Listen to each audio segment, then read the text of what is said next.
esse é o quadro iComply Entrevista. Hoje estamos aqui com Edmo Colnaghi. Edmo, quem é Edmo Colnaghi? Olá, eu sou um advogado, trabalho na área jurídica há cerca de 30 anos. Trabalhei durante esses 30 anos em 7 multinacionais diferentes. Tenho me dedicado à área de compliance com mais afinco nos últimos 12 anos. Já são 12 anos de prática da área de compliance. Eu me graduei pela PUC, fiz mestrado e doutorado na área de Direito do Estado. E atualmente estou trabalhando no escritório de advocacia focado em compliance e tributário.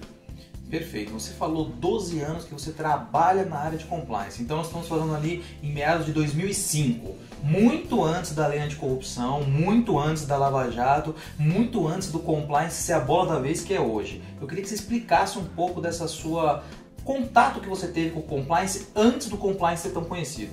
De fato, atualmente, nos últimos anos, o compliance tem crescido muito, as empresas têm se preocupado por vários motivos, seja pelo Lava Jato, seja por conta da lei anticorrupção, mas as multinacionais onde eu trabalhei, eles iniciaram o processo de programas de compliance há muito tempo atrás.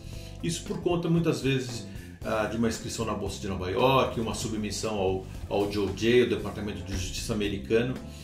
Os primeiros contatos que eu tive com o FCPA, que é uma norma que inspirou várias outras normas pelo mundo afora, foi no final dos anos 90. Eu trabalhava numa empresa de telecomunicações, telefonia celular, a BCP, que hoje é a Claro. Naquela época, um colega da matriz vinha fazer a apresentação sobre o FCPA, mas era uma coisa muito incipiente, a gente achava tudo aquilo muito estranho, né? Por que a gente tinha que aprender sobre o FCPA? Posteriormente, no começo dos anos 2000, eu trabalhei numa empresa farmacêutica e ali já tinha um código de conduta, começamos a debater sobre o código de conduta, mas também era uma coisa incipiente. Em 2005 eu comecei a trabalhar para valer com compliance, ou seja, 12 anos atrás. Eu fui trabalhar numa empresa, isso obviamente são informações que eu posso compartilhar, que são informações públicas. Assinou um acordo com o DOJ, foi obrigado a criar um programa de compliance, uma empresa multinacional com fábricas em mais de 100 países, 120 mil funcionários, e o jurídico de cada país foi obrigado a começar a criar o programa de compliance. Eu era o diretor jurídico na época, tinha 40 anos naquela época, e caiu no colo de criar o programa de compliance. Em 2005 a gente perguntou o que é isso? Mais trabalho, além do trabalho jurídico, trabalho de compliance? E aí a gente começou do básico a criar esse programa de compliance, criar os primeiros canais de denúncia, fazer as primeiras investigações, discutir um código, preparar treinamentos. E naquela época, 2005, o programa de compliance tomava 5%, 10% do meu tempo. E ano após ano foi crescendo. 2006, 2007, 2008. Eu sei que em 2010, depois de 5 anos de programa de compliance, tomava 50% do meu tempo diário. Eu até brincava que antes eu era diretor jurídico e compliance e passei a ser diretor de compliance e jurídico. Começou a tomar cada vez mais força.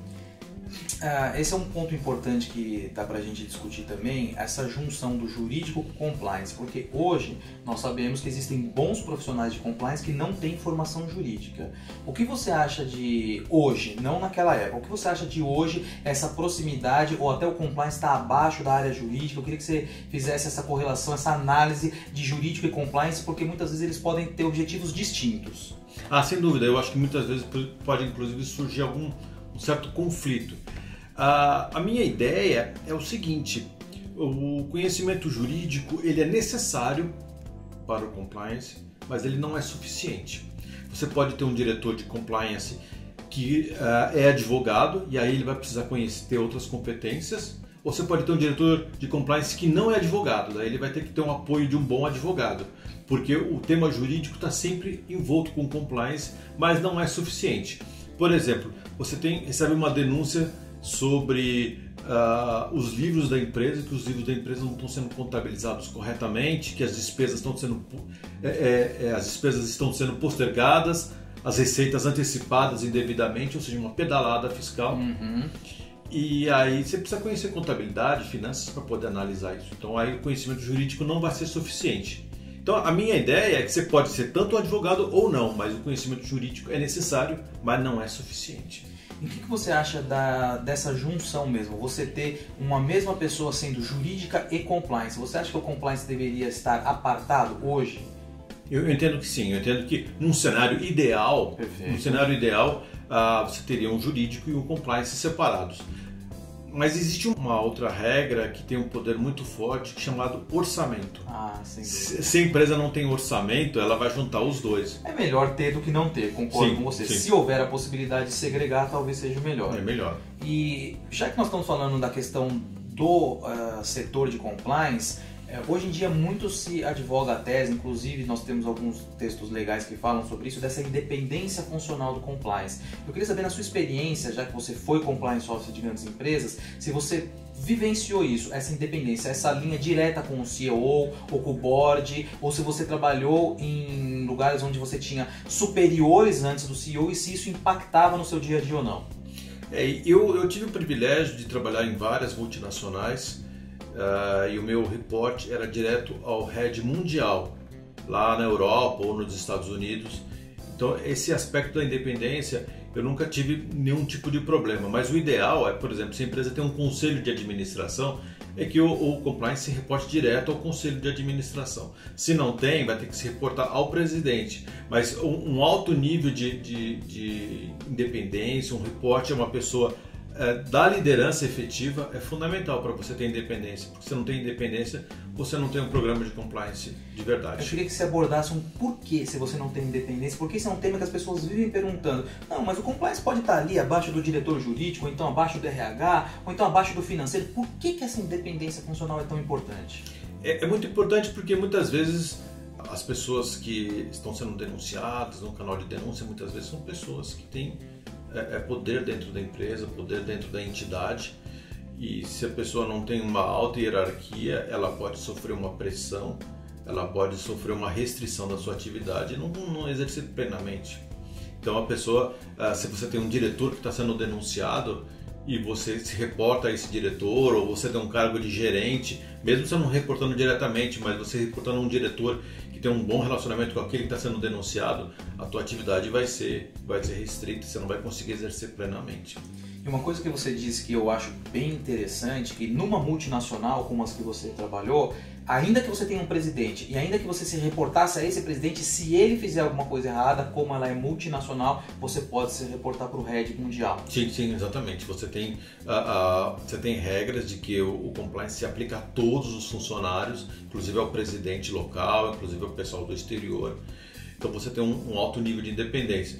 É lógico que numa situação limite, existem situações que você próprio compliance officer vai fazer uma denúncia anônima para uma central que faz denúncias, isso vai ser investigado. Ou seja, você está me dizendo que se você chegar em determinado momento que você está querendo fazer alguma coisa na sua área e você não consegue, você pode usar o seu canal de denúncia para tentar fazer com que aquilo... Sim, é uma alternativa. Existem outras alternativas mais radicais, por exemplo, denunciar o governo, enfim. E isso é uma questão muito importante, porque eu não vi isso ainda aqui no Brasil, mas no exterior a gente já está vendo compliance officers que não fizeram o seu trabalho direito serem punidos pelas autoridades. Criminal do compliance officer. Sim. Depois a gente pode até falar um pouquinho sobre esse tema, porque realmente aqui no Brasil, de novo, nós sempre estamos atrás do que vem lá de fora, né? Então o Brasil ainda está tateando sobre o que é o compliance ou não, mas com certeza os Estados Unidos, que já está avançado nesse tema, tem muitas condenações de compliance officers lá fora mesmo. Deixa eu te perguntar uma coisa, Edmond. Dentro da sua experiência nessas empresas, eu queria que você pensasse em algo dentro do compliance que tenha te chamado a atenção durante esses 12 anos. Algo que você possa contar pra gente assim, olha, sem citar nomes, claro, mas olha a sofisticação que pode chegar ou o compliance ou as pessoas que burlam as normas da empresa. Você teria algum fato pitoresco, alguma coisa assim que a gente possa falar? Na verdade eu tenho inúmeros casos, né? Eu vivenciei durante 12 anos a prática diária de compliance. Então, muitas coisas me vêm à cabeça. Por exemplo, a questão relativa a controle de presentes e entretenimento. Muitas empresas não têm política de presentes e entretenimento. Tem empresas que têm política, mas não têm um controle efetivo. Presentes e entretenimentos, em certa medida, são permitidos, que são cortesia, em outra medida, são subornos, são proibidos, são ilícitos. E muitas vezes identificar o que é presente, que é uma cortesia, e o que é um suborno é fácil. problema são situações intermediárias, zona cinzenta, que você tem que fazer uma análise. E para isso você precisa ter o controle. Uma das empresas que eu trabalhei, por exemplo, tinha um software no computador de cada funcionário, que o funcionário, ao receber ou dar um presente, entretenimento, entrava nesse software, preenchia um formulário com todos os dados, quem recebeu, qual é a empresa, qual é o valor. Esse sistema enviava para um processo de aprovação para o chefe online. Uma vez que o chefe aprovou, o chefe poderia aprovar, pedir mais informações ou reprovar. Se aprovasse, iria para o Compliance Officer, esse fazia o mesmo exercício, e aí a pessoa recebia o sinal verde se poderia ou não dar aquele presente ou entretenimento. Se aquilo era uma cortesia, que faz parte dos negócios, sim, ou se era um suborno, porque era uma coisa excessiva. Então, o que você está me dizendo é que assim, não basta ter o código de ética e as políticas, se você não tiver procedimentos que façam com que tudo isso vire realidade, o compliance também não funciona. Vira um tigre de papel, né? Exatamente. Não acontece no mundo real. E o trabalho do compliance, muitas vezes é diferente do trabalho do jurídico, porque no trabalho de compliance você tem que fazer as coisas acontecer, não basta você dar um parecer, não basta você dar uma opinião, você tem que ir lá e fazer a coisa acontecer na prática. O que você quer dizer com isso? Eu queria que você dissesse para os nossos web espectadores o que você quer dizer com isso, como que o compliance faz a coisa acontecer diferente do jurídico? Aprofunda um pouco mais isso. Por exemplo, no jurídico você vai dar uma opinião, falar, olha, de acordo com a corrente A você vai para cá, de acordo com a corrente B você vai para cá. No compliance, você vai criar a política, vai criar o código de conduta, mas não basta você fazer isso. Você vai lá fazer comunicação diária, semanal, para que as pessoas saibam. Isso aí é o trabalho da Força Aérea. Você dá uma visão geral para a empresa. Depois você dá treinamento face a face. As pessoas recebem treinamento pessoal ou por e-learning. Tem uma comprovação, responde questionário. Você cria controles de presentes, por exemplo, controle de contratação de fornecedores, para você ver se o teu fornecedor age de maneira lícita ou não, porque de acordo com a lei anticorrupção existe a responsabilidade objetiva. Se o teu fornecedor praticou um ilícito no seu interesse, você contratou ele, ainda que você não tenha aprovado, você contratou ele e você foi beneficiado, você vai sofrer a penalidade. Você tem uma responsabilidade objetiva. Então existe o trabalho preventivo, que é aquele famoso slide que a gente vê nas palestras de compliance, o preventivo, o de detecção e o de responder, ou seja, fez uma investigação, apurou a infração, você tem que aplicar uma penalidade. Seja uma advertência por escrito, demissão com ou sem justa causa. Eu tive casos, por exemplo, que inclusive a gente pediu abertura de inquérito policial, porque nós tínhamos uma prova flagrante de que o funcionário cometeu um ilícito de furto. Você tocou num ponto que muitas pessoas que falam comigo têm medo de compliance. Falam assim, mas espera um pouquinho, eu vou contratar uma pessoa que vai ser a polícia dentro da minha empresa? Compliance é polícia dentro da empresa? Não, o compliance não é polícia. Eu acho que o compliance tem várias tarefas. Por exemplo, quando a gente faz uma sensibilização da liderança. Ali está fazendo um trabalho de conselheiro, você está orientando o presidente, os diretores, então um trabalho de aconselhamento. Você tem um trabalho de professor ou de palestrante quando você dá treinamentos, quando você faz comunicação. Muitas vezes você vai fazer uma investigação e aí talvez se aproxime mais com o trabalho de polícia, mas se você adota uma postura de polícia, você vai ficar distante do negócio e você não vai saber o que está acontecendo. Então você tem que estar junto com o negócio para saber o mundo real. Esse é um ponto que você falou que as pessoas precisam entender hoje. O compliance ele é parceiro do negócio, a ponto de a pessoa que fez alguma coisa errada procurar o compliance. Porque não necessariamente aquilo que numa investigação interna você apurar, você vai passar para fora. Porque você tem que zelar para que aquilo não aconteça mais. Eu queria que você, se você tem alguma experiência nessa área, alguma investigação interna que tenha sido feita, que tenha apurado situações de desvio de conduta na empresa, mas que isso não foi levado à polícia, mas sim foi usado para melhorar o dia a dia e os controles da empresa. Isso acontece muito na área de conflitos de interesse. Perfeito. Você tem situações em que o funcionário ele tem relacionamentos externos à empresa que podem criar um benefício pessoal para ele.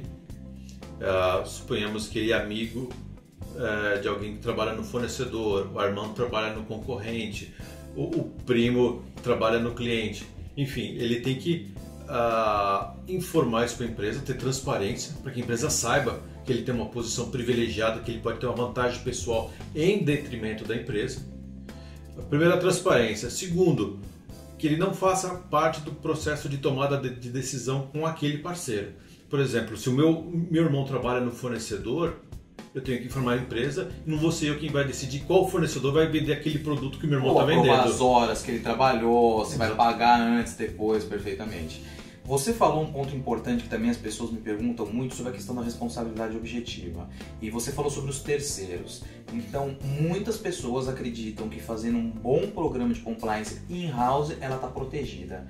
Isso não é necessariamente verdade, por causa desse ponto que você falou. Você lembra de algum tema, não precisa ser não quando você tenha trabalhado, alguns que você viu um terceiro prejudicando a empresa? Por poder falar um pouquinho mais para que as pessoas realmente entendam a importância de treinar esse terceiro. Eu tive experiências de treinar terceiro. Geralmente o terceiro, você trabalha numa multinacional, o terceiro é uma pequena empresa. E eu fui dar treinamento de compliance no interior. Eu tomei cuidado de falar numa linguagem bem simples, bem acessível. Mesmo assim o pessoal me olhava com uma certa estranheza. Nessas situações a gente fala sobre o código de conduta, pede para assinar o código de conduta, mas a gente sabe que muitas denúncias são feitas de má fé. Numa das empresas que eu trabalhei, em média 40% das denúncias ou eram de má fé ou então elas não tinham provas, que eles chamam de unsubstantiated, uma coisa que não tem substância. 60% sim, 40% não, ou seja, é uma coisa considerável. O que acontece muitas vezes que a gente vê é que o fornecedor ele vê o seu concorrente tomando mais espaço e ele usa o canal de denúncias de má fé para denunciar o concorrente dele, para ele conseguir vender mais para a empresa. E aí é uma típica má fé. E isso cada vez mais pode se tornar realidade com as empresas exigindo dos seus terceiros uma postura ética e moral. Edmo, como você já está desde 2005 até hoje trabalhando com compliance, eu queria que você tentasse fazer uma análise da evolução do compliance aqui no Brasil. A gente sabe da evolução que existe lá nos Estados Unidos, das fases que existiram no compliance, mas eu queria uma análise de quem trabalhou no compliance aqui desde 2005. Como você pegou o compliance lá em 2005 e como que ele está hoje aqui em 2017?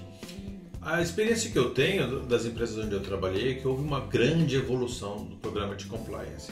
Mas isso é uma evolução pontual dentro daquelas empresas. No Brasil, em geral, era uma causa de estranheza. Quando a gente falava com o fornecedor, por exemplo, ele achava que era mais uma burocracia. E existem falhas sempre, né, que você precisa melhorar. Por exemplo, com o fornecedor, você pede uma lista de documentos para averiguar a licitude do fornecedor, só que ninguém olha. Então não adianta você pedir um monte de documentos e não avaliar, não efetivar essa averiguação. Numa das empresas que eu trabalhei, foi muito interessante porque o programa começou como um programa de compliance e depois de 5 anos de maturidade, o programa mudou para programa de integridade. E na época eu falei, poxa vida, mas isso é uma questão de brand, é só uma questão de marca, mudou só o nome, compliance para integridade, quer dizer, o que muda? E aí eu aprendi que efetivamente um programa de compliance é diferente de um programa de integridade. No programa de compliance, como é conformidade, ajustamento, você segue as regras porque você tem que seguir, porque você quer trabalhar naquela empresa e tem que seguir. Você tem que estar compliant, tem que estar adequado. Já num programa de integridade, as pessoas seguem as regras porque acreditam que aquilo é a melhor maneira de trabalhar com honestidade, para poder ter orgulho de falar que trabalha numa empresa íntegra, para os seus familiares, para os seus vizinhos. Então é uma coisa mais profunda. Existe um termo em inglês que é o embedded, que num programa de integridade está inserido no dia a dia da cultura, os valores de negócio, o que não é num programa de compliance puro e simples. Nós estávamos falando isso um pouco antes da gente começar aqui a entrevista. Eu queria que você falasse um pouco mais sobre isso. O compliance ou o programa de integridade, ele não deveria fazer treinamentos uma vez por ano com todo efetivo ou 2 vezes ao ano. Deveria ser algo mais rotineiro. Eu queria que você falasse um pouco sobre a sua experiência. Você conviveu com isso? Você viu empresas que tinham essa linha de falar sobre ética e moral e compliance também durante o ano todo? Qual foi essa sua experiência com esse tipo de olhar sobre o tema do compliance? Eu acho que a coisa funciona com um processo de inércia. No começo você está devagar e ano após ano, mês após mês, ano após ano vai aumentando. você dá um treinamento inicial, depois você cria treinamentos parciais sobre temas específicos, sobre, por exemplo, direito concorrencial, o que você deve observar em termos de direito à concorrência, em termos de assédio moral, assédio sexual. Você vai criando vários treinamentos específicos. Você não pode se limitar a um treinamento anual. Você vai fazer um treinamento geral para todos os funcionários, para grupos específicos você vai criando treinamentos adicionais, por exemplo, o papel da liderança dentro de um programa de compliance, a questão trabalhista, a questão concorrencial, enfim, vários subprogramas para públicos específicos. E você trabalha também a área de comunicação. A gente não pode confundir o treinamento com comunicação. O trabalho de comunicação, uma metáfora que eu faço aqui, é como o trabalho da Força Aérea. Ela vai e bombardeia geral. Depois vem a infantaria para fazer o trabalho do dia a dia, do cara a cara, que é o treinamento. Então, na comunicação, uma das empresas que eu trabalhei tinha uma newsletter que saía toda terça e quinta-feira, com notícias gerais da empresa. Eu fui e falei com o pessoal da área de comunicação e inseri uma coluna naquela newsletter sobre compliance. Então, cada vez que saía uma newsletter, tinha uma coluninha minha lá falando sobre um ponto do código de conduta e relembrando o pessoal continuamente. E aí você expande, né? Você faz uma parceria com a área de comunicação, com o diretor de comunicação, e você coloca posters pela empresa, você distribui panfletos, você coloca mensagens do computador. Uma das empresas, por exemplo, toda vez que o sujeito chegava de manhã, abria o computador, tinha lá os princípios morais da empresa, enfim, você expande a comunicação e faz também os treinamentos periódicos, treinamentos por e-learning. E ano após ano as pessoas vão ficando cansadas dos treinamentos. Daí você tem que inovar. Você coloca vídeos, você coloca questionários, enfim, você começa a usar criatividade, senão as pessoas ficam cansadas de ver aquilo todo ano. Sempre a mesma coisa. Então você tem que usar criatividade também. Maravilha. iComply, aprimorando pessoas, fortalecendo empresas.